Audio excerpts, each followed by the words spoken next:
ฮะไอเอิญบักดังๆบ่ได้ยินบ่ว้าวไอเอิญบักดังๆหนึ่งเสียงยินเสียงโตดีล่ะไอเปิดเพลงมาบึมอยู่สบายดีปะลุงแน่นี่ไอซื้อของกินมาฝากนี่บักหลายๆนี่เอาไม่ขึ้นมาขับแท้ไอกินฮอดเจ้า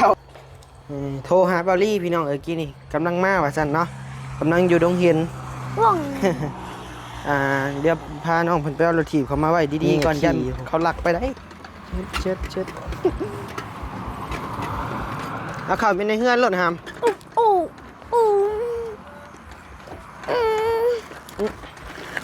เช็ดมันขี่บ่แข็งอยู่บ่แต่หึงแหละแข็งแล้วแต่เป็นนบี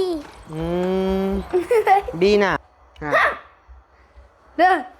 ว้ายผีหลอกพี่น้องเลยปิดมันเอารีโมทมาปิดไว้นี่วงให้โคมหังบอกแล้วเจ้าได้ข่าวก่อนเจ้าอันเก่าก่อนเจ้าอันเก่าก่อนนะเจ้าอันเก่าก่อนเจ้าอันเก่าก่อนเจ้าหันข่าวไปก่อนไปเข้าพร้อมกันไปเข้าพร้อมกันเจ็ดมาเข้าพร้อมกันไปเข้าไปใช้ดึงเสือ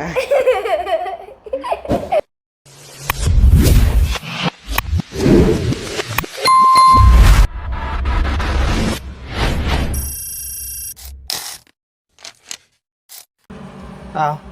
พี่น้องเลยเปิดคลิปเปิดภาพมาบัดนี้ก็อยู่เฮือนน้องสายฟ้าได้พี่น้องเด้อเนาะ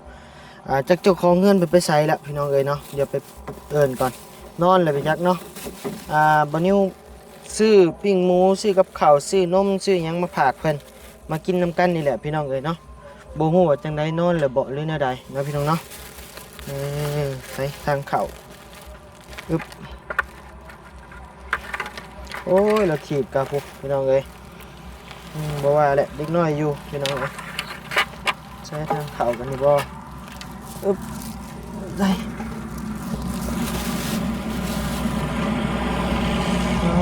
เราถีบเป็นจังไดเป็นอยู่จังไดพี่น้องเลยเนาะน้องสายฟ้าเฮาพี่น้องเลยน้องหักน้องแพงมานิ้วอยู่เฮือนอยู่บ่ล่ะต่อสายฟ้า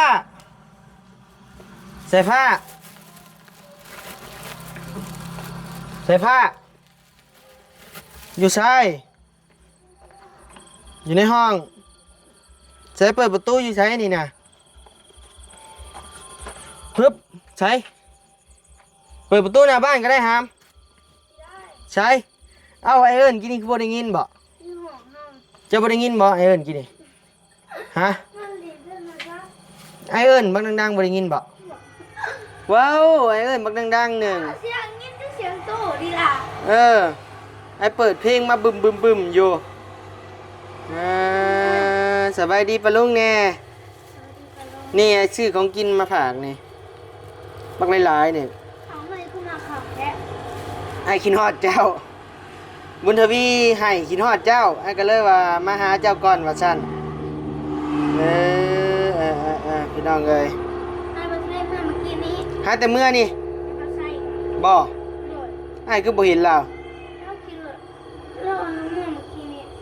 บ่กินข้าวแล้ว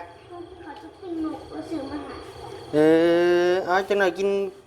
ปิ้งหมูกับไอ้อีกเด้อนี่ปิ้งหมูนี่นมเหนียวนมนี่น้องเอ้ยได้ไปซั่นนมนี่นมโดยโอ้ยพี่น้องเอ้ยบ่ใครอยู่ทางทีมงานเข้ามาพี่น้องเอ้ยโดยไอ้บี้มาบ่เห็นอะไรเนาะตัดเสียงรบกวนพี่น้องเอ้ยเสียงรบกวนคืออยากดังแท้เมียวเกลือแมวก่อนไหมเกลือแมวก่อนมันคือยังอยากอยู่ซะนะมันอยากสอใช้คือว่าเกลือมันค้างมันบอกเจ้าเกลือเลยแหละ บ่เอาเกลือเลยเกลือ จะเบิ้งของมันถูก เป็นหยัง จะเบิ้ง ใหญ่ตุ้ยอีหลีนี่เนาะตุ้ยอีหลีนี่เธอพี่น้องเอ้ยตุ้ยอีหลีเนาะแมวนี่ผัดไส้ให้แต่เมื่อ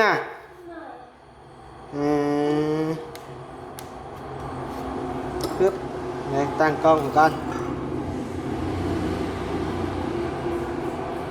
ไอ้ว่าไอ้มาคำเลยยังบกคำถอยพักชัยเนาะ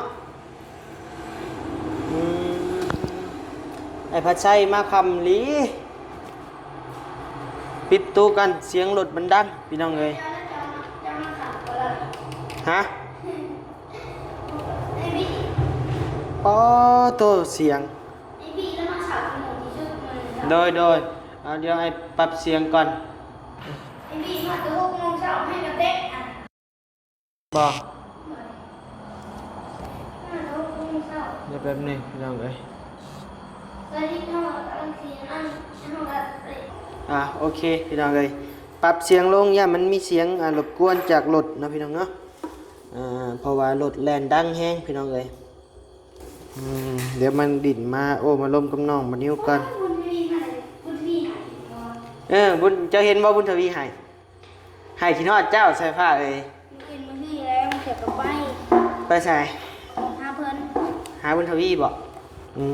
มีข่าวดีได้เหรอ ข่าวดียังนั่งเลยมาลุ้นน้ำกันมาอื่นก็คือ ไพ่เบ้า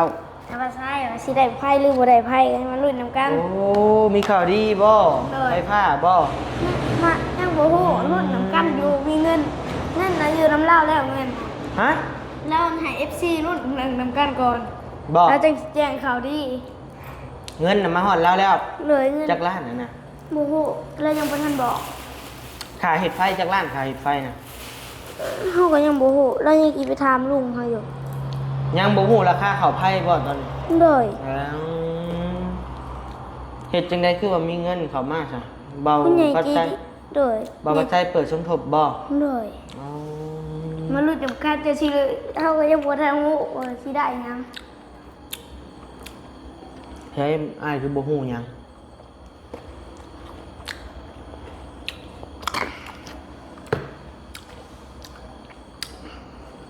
ซื้อปิ้งหมูมาพี่น้องเอ้ยเดี๋ยวถามบอลลี่มาก่อนบอลลี่มาเต็มเลยโดยชุด1 50,000ซื้อมาชุด1เลยกับเข่าเพราะย่านบ้านน้องเพิ่นบ่ได้อันเข่าน้ำอันนี้ก็ของบานิวกับบอลลี่ซื้อมาเพื่อกันนะพี่น้องเนาะนี่กินนมฮะโดยยายเปิดประตูก่อนคือฮอนในประตูบงเอี่ยมเอาก็ได้บ่เปิดประตูนี่แหละมันจังเย็นเชียงรถมันบอกเขามาบอกเข่ากระยาเนี่ยจะได้สักมันดัง เอาพี่น้องเลยเนาะเสียงรถเข้ามากับขอโทษขออภัยน้ำลายพี่น้องเลยพี่วันนี้เปิดขางพี่มันจังเชียงรถจังบอกเขาพี่บอกข้างล่างพี่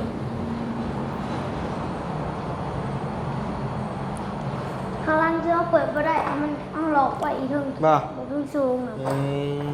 บรีบอกให้หลอกไว้คำมาเลยโดยคำมาเลยหลอกไว้อันนั้นเลยเนาะพี่น้องเลยมืออื่นเดี๋ยวจะเขาไปเบิ่งคลิปร็อกมืออื่นโดย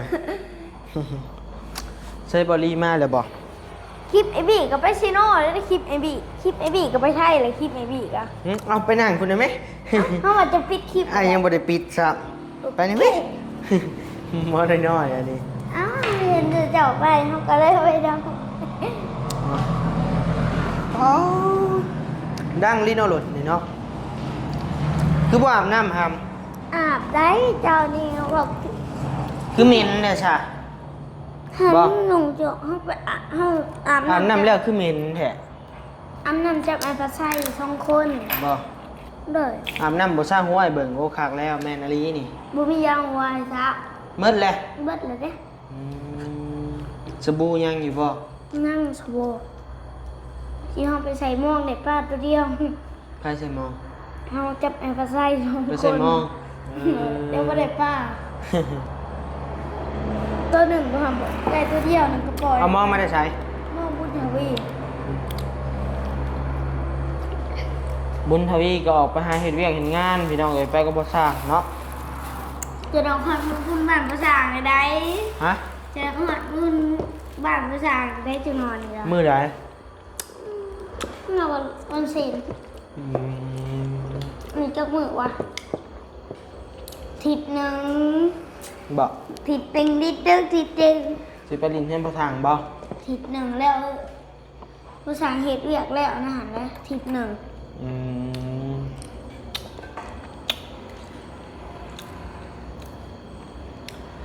กินฮอดบ่บุญทวีนะ นี่หอดอยู่ กินฮอดอยู่ มือได้คอนเต็งสิไปเบิ่ง จะไปบ่ ได้ ไปบ่มื้ออื่นสิมาหับเอา ไอ้ว่าใช่อยู่พาไป พาไปมื้อใด เหนือได้ละหมาดแต่เช้า อืมจะได้ว่าสิไปมื้ออื่นแล้วสิมาหับไปจะได้อยากไป ไป ไปเลยไอ้สิพาจะไปเยี่ยมบุญทวีปุ๊บพาเราไปเยี่ยมน้องน้อยพร้อมไปบ่ ได้แย่ขนมผักแม่น้ำเจ้า ฮะ ขนมผักแม่แม่จะสิผักขนมอาหารนะจ๊ะ โอ้ไอ้ลืมมาม่าซ้ เหนื่อย ำเพิ่นแม่วันนี้ว่าสิพาขนมให้เพิ่นเลยลืมมาม่าพี่น้องเอ้ยแต่หลายมื้อละใครบอกใจอยากมาแต่เช้าเองมื้อน่ะว่า อ้าวเดี๋ยว คะแนนจะบ่มาแต่เช้าเจ้าก็ได้กินขนม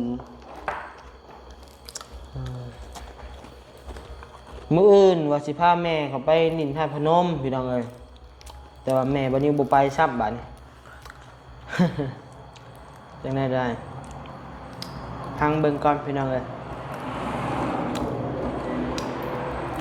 ทาง ธรร มื ม อ ดาอ้าวเราวันนี้มันได้มาอ้าวธรรมดาลอรี่ได้มาค บ่ ำเจ้ากับมาน้ จังหวัดบริตามก้นมาถามมากินข้าวพร้อมกันพี่น้องเอ้ยอืม ำทำนั้นเลยโทรศัพท์ตอนจะบ่ให้เปิดเพลงดังๆบ่ได้ยินบ่ เรายินเพลงนะแต่เขาก็เลยเงินสองมันเอ็มพี่บอกเขาแล้วว่าเราจับอีกหน่อยเด้อเขาก็เลยย่านเลย อืม เขาก็เลยบอกให้เปิดประตูออกไป บ่แต่ได้ไหมบ่ลงมาเอิ้นก็บ่ออกไปนะติ นอกจากบอลลี่ ซีมือก่อนพี่น้อง บอลลี่มาตรงเราบีบแก้แต่ก่อนเจ้าเราบีบแก้ รถไอ้บ่มีแก้ครับเอ้า เจ้าก็โทษหาเลยเรา มันบ่ทันได้โทร เราปัญญาเราก็เลยปูเปิด รถไอ้บ่มีแก้ เดี๋ยวเจ้าเป็นยัง มันเพ่แหละ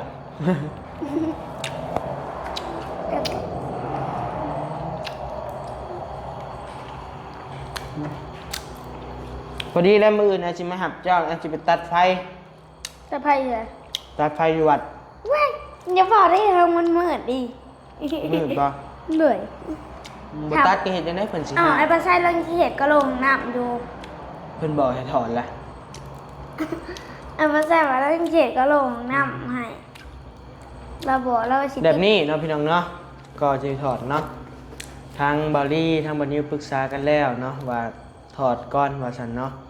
เพราะว่าย่านพี่น้องเอ้ยเนาะย่านเพิ่นมาเว้ามาว่าเนาะพี่น้องเนาะคือพี่น้องฮู้หั่นแหละ อื่นจะตกมาแป้งพายุเชียวไอ้เขาตัวนี้ก้อนเป็นแต่สิปวดเลย เพราะว่าอ่าเฮาได้ตกลงนำเพิ่นแล้วเนาะพี่น้องเนาะว่าสร้างบ้านสร้างเรือนแล้วแหละหมดเฮาสิถอดหั่นนะอันนี้มันก็แล้วพี่น้องเอ้ยเนาะแล้วสิไปถอดให้เพิ่นก่อนพี่น้องเนาะถ้าว่าเป็นไปมาจังใดก็จังว่าการอีกเทื่อนึงเนาะพี่น้องเนาะเลยถอดก่อนเพราะว่าเฮาได้สัญญานำเพิ่นแล้วเด้พี่น้องเอ้ยว่าเฮาสิถอดเฮาแล้วเลยเฮาสิถอดหั่นนะคะแนนว่ายืดยาวไปอีกก็ยันเพิ่นมาติมาเตือนแล้วก็มันยากพี่น้องเอ้ยเนาะบ่มันยันมันคือหัวแหละพี่น้องเอ้ย บ่อยากว่าวลายเนาะ ไอ้ปลาไส้เขาไปแป้งโรตีนี่ไอ้ปลาไส้ทำลุงเขาแหละว่าแล้วสิเขาไพ่ รถถีบแป้งแล้วแหละ ยัง เจอแป้งใหม่เมดบ่ เดี๋ยวเรายังบ่ทันมีสื่อบีมา สิไปแป้งอยู่ไส ตอนเราหาให้เจ้านะเอารถนั้นไปจอดเยือนเราบอก ให้อ้ายนี่คนรถถีบไปจอดอยู่เฮือนเรา เดี๋ยวเราไปหายเราไปแทะ แล้วคือบ่ได้ว่านำอ้าย ให้ช่างแป้งให้เลย แล้วคือบ่ได้ว่านำอ้าย เอ้า เราลืม แม่นบ่ เราลืมแล้วว่าคันเจ้ามาแหละคันเจ้ามาเลยใช่ไหมเจ้าไปให้เจ้าเอาเราไปคันเราใหญ่นะ อ้ายบ่ได้ฮู้ได้เราบ่บอกอ้ายถามเราก่อนเราสิเอาเมื่อบ่ เราหาเล่าเจ้าของเราเจ้า หักษาเด้อแปลงมาเลยหักษาได้บัดนี้ไปจูงเขามาไว้ในเฮือนไป หวยยามผียันผีนอนผู้เดียวมื้อแลงหิ้งย่านแล้วซั่นน่ะ เอ๊ะเราจะบอกใครมากระตุ้ยเจ้าเนี่ยก็มาหยาด ผี เลย มายามสายฟ้า ก็มาหยาดนะ เด้อชิลาตำนานพัง นะ การละครั้งหนึ่งนานมาแล้ว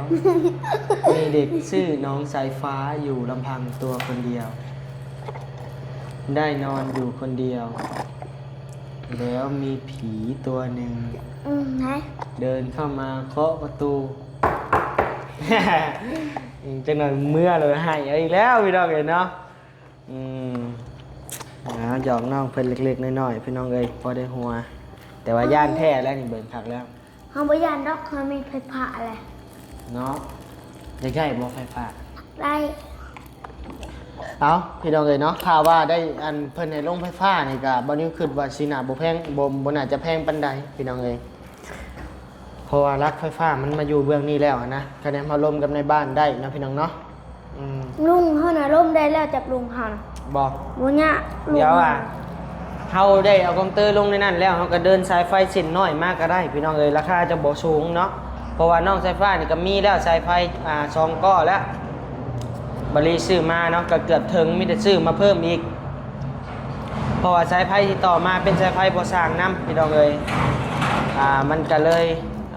คะแนนว่าต่อมาก็ซื้อสายไฟอีกก้อนหนึงแล้วก็ขาดเพิ่นลงให้หั่น เราสั่งเราก็นี่เชียร์ปักไข่ในเมื่อเราอ่ะ แม่นแล้วของเพิ่นก็เอามื่อแหละ เราเชียร์เมื่อให้เพื่อนเรา โดยก็มีแต่จำนั่นแหละนะพี่น้องเนาะคะแนนบะลงไพ่กับบ่แพงบันไดดอกพี่น้องเอ้ยเดี๋ยวต้องไปปรึกษานำพ่อบ้านก่อนแล้วก็ของการไฟฟ้าพี่น้องเอ้ยเนาะมันก็หลายขั้นหลายตอนอยู่ก่อนหาสิลงไฟฟ้าได้นี่ก็ได้นะพี่น้องเนาะอันดับแรกก็ต้องพัวพันจากในบ้านอันดับสองก็ต้องเข้าของการไฟฟ้าอีกพี่น้องเอ้ยไปปรึกษาเพิ่นเนาะว่าเห็นใดไปใดให้เพิ่นลงคอมพิวเตอร์มาให้พี่น้องเอ้ยเนาะบัดเฮาก็ต่อแต่พุ่นมาพี่เฮาก็บ่ใช้สายใหญ่เนาะพี่น้องเนาะเฮาใช้สายน้อยธรรมดาก็ได้สายจำนิ้วก้อยนิ้วซี่นี่พี่น้องเอ้ยเฮ็ดเป็นยิงตรงมาเลย ชายเดียว บัดมีเงินแล้วจังหนิ่งซองซ้ายบัดนี้มีเงินแล้วจังเฮ็ดซองซ้ายสายใหญ่เลยบัดนี้ ชายน้อยจังดี ฮะ ชายน้อยมันจังรุนทาน สายน้อยสิไปทนทานสายใหญ่ทนทานกว่า แบบ แต่ว่าสายน้อยมันราคาถูกกว่าพี่น้องเอ้ย โบมีเงินและชายใหญ่ สายน้อยก็พอเนาะ เลย ระดับ10ล้านก็สิพอจำ20,000ฮอดบ่ยำบ่ฮอดซ้ำเพราะว่าเงินไฟฟ้ามันมีหลักไฟอยู่เบื้องนี้แล้วพี่น้องเอ้ยมีแต่ค่าคอมพิวเตอร์เพิ่น เรื่องภาษาให้กับเต็กรักไพ่ให้ไกลๆนะ เพราะว่ากองเตอร์ค่ากองเตอร์เพิ่นค่ามือเพิ่นชื่อพี่น้องเอ้ยก็สิน่าจะบ่แพงบันไดพี่น้องเอ้ยเนาะมีเฮือนหลังงามแล้วแต่บ่มีไฟฟ้าก็ซ้ำบ่ว่าพี่น้องเอ้ยแล้วก็มาเดินดอกไฟเสนนี้อีกนี่คะแนนเดินภายในเฮือนนี่บ่นิ้วเป็นอยู่พี่น้องเอ้ยเนาะคะแนนเอาลงมาจากลักนี่ก็มันต้องเป็นหมอนของการเพิ่นเนาะเนี่ยเพิ่นเอาลงมาให้เป็นกองเตอร์แล้วบัดนี้เดินมาพี่หาได้อยู่สบายมากแล้วก็มาเดินในเฮือนนี่สบายมากพี่น้องเอ้ย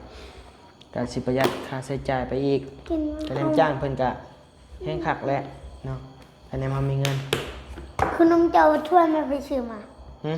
ถ้วยแม่ขนมอันนี้ไปซื้อมา บาร์บี้ บ่แมน บาร์พัดไส้ บ่แมน บ่าวไซฟ้า บ่แมน ไผซะ เด้อเอาเริ่มแหวสื่อลาวแล้วมาหาเอา ไผ เลยคลิปใหม่ แล้วเฮ็ดช่องใหม่อ้ายสิฮู้ติบัดนี้ ก็เรามาหา เรามากับไผ เรามาคนเดียวเลยขี่รถจักรมา บ่ เลย เรามาหาทางแรกเลย เลยบ่นง บ่าวนง เลย บ่าวอนงเราอยู่บ้านใด ก็เรื่องเลย อ้าวไปสิฮู้เนาะ บ่นงมาหามัน บ่ นี่ เรามันเป็นหูเอื้อนเฮาแล้วก็เรางุ่มมาสิไปอีกแล้วเฮาก็จะ เออ เราเห็นคลิปเจ้า เราเห็นคลิปบอลลี่แล้วก็เลยตามมา คลิปบอลลี่คลิปไอ้ เราเห็นคลิปบอลลี่แรกๆเลยแล้วก็เลยตามมาลงเบิ่ง บ่เออพี่น้องเอ้ยเนาะ บอลลี่ยังบ่มาอยู่เราเห็นอยู่ เนาะ สีขาว ไปโทรหาบอลลี่พี่น้องกี้นี่กำลังมาว่าซั่นเนาะกำลังอยู่ดงเห็น ว่อง เดี๋ยวพาน้องเพิ่นไปเอารถถีบเขามาไว้ดีๆก่อนยันเขาลักไปได้เห็นว่าห้างก็ได้ เวียดนี่แหละไม่ใช่เอาไปขาย โอ้เจ้าฮู้อยู่ว่าเขาสิเอาเจ้ายังบ่เก็บเมียน เอ้ามันเอา พี่หรอก โอ้ยมันจะดีจัง พี่น้องเอ้ยมาผู้เดียวบัดนี้ก็ได้พี่น้องเอ้ยเนาะนี่อย่าขี่อยู่เช็ดเอาเข้าไปในเฮือนรถหาม โอ้โอ้ เช็ดมันขี่บ่แข็งอยู่บ่แต่หึงแหละ แข็งแล้วแต่เป็นนบี บีหน้าบ่ ด้วย โอ้ยแปลงสบายดอกอันนี้ซื้อบีมาเรียนซื่อ เล่านะซีชื่อมาแล้วแล้วแป้งเราใส่บีเราหูปียัง เบอร์หยังบ่ โดยจะซื้อมาแล้วโบถือเกียนเชื่อแล้วกระเทินแล้วล่ะ โดยพอแล้วเข้าในห้องนี้ก็พอแล้ว เขานี้ เข้าฮอดผู้เลยบ่นะเอาไปเข้าซะนะไป เข้าไปโต เว้ย ใช้ดอกไฟโซลาร์เซลล์ใหม่นี่ใส่อยู่ไสนี่ อยู่ห้องบุญทวีแท้ บ่ ไปเบิ่ง อยู่ในห้องวุ้นทวีพุ เลยห้องไปป้าแม่อยู่พุทธแต่ถ้าวังเด้อห้าสิเนี่ยไปทางรถจ้ะเด้อให้สิเปิดไฟซิลาเชลนี่แหละผู้ความแจ้ เอ้ามันเปิดปลาเม่นเลยบ่นี่แล้วเจ้าคือเปิดปลาไว้หาม มันเปิดเอง ปิดมันกว่าบ่ได้ใช้กะ เปิด ไว้ ป้าแม่ นะ นี่แหละ ปิดไว้เนี่ยจังหน่อยมันก็เชื่อมแหละ บ่เสื่อมได้กังเวทมาเขาก็ไปตากแดด ใช่อันนี้เป็นนั่นย่านขโมยอันนี้ไงเฮาบ่ได้หลอกซ้ำบ่ เอ้า เพราะนั่นย่านขโมย ปิดไว้ซะแป๊บแบลรีโมทมาปิดไว้ไป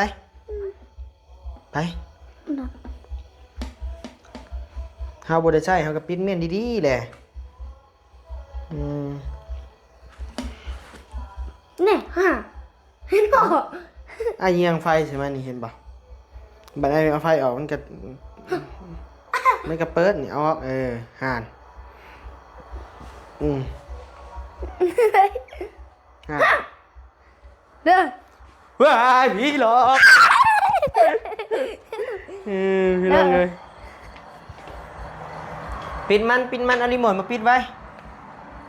นี่วงไฟโคมเฮามีไกลอยู่ลืมสักไฟโคม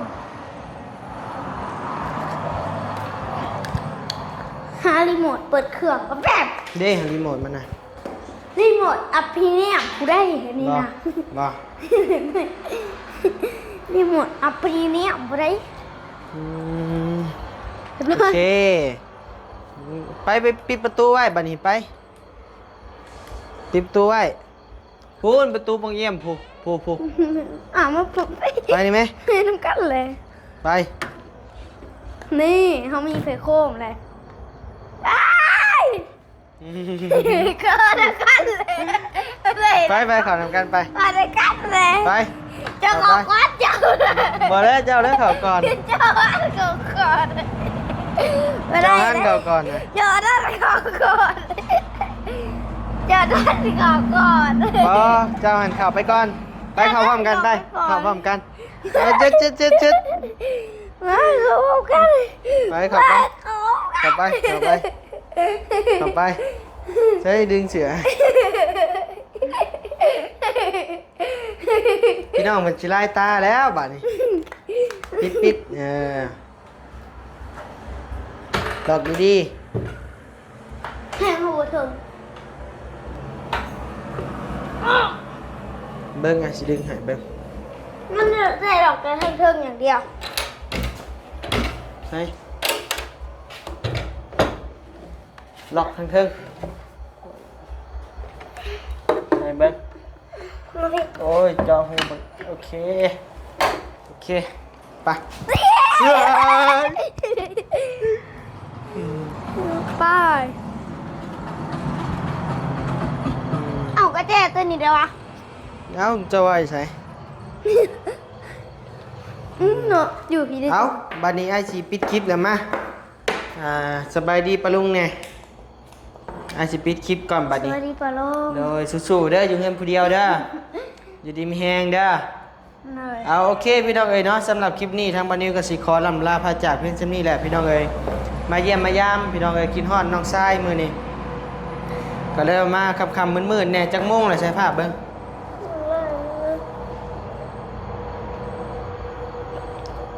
7 โมงพี่น้องเอ๋ย7 โมงครึ่งเพื่อเมื่อวันเทื่อนอ้ายกับผู้และ9 โมง 10 โมงผู้และอ้ายใกล้เติบหนึงอยู่พี่น้องเอ๋ยเนาะ ถาม โด เลย สบายดีบ๊ายบาย บ๊ายบายแล้ว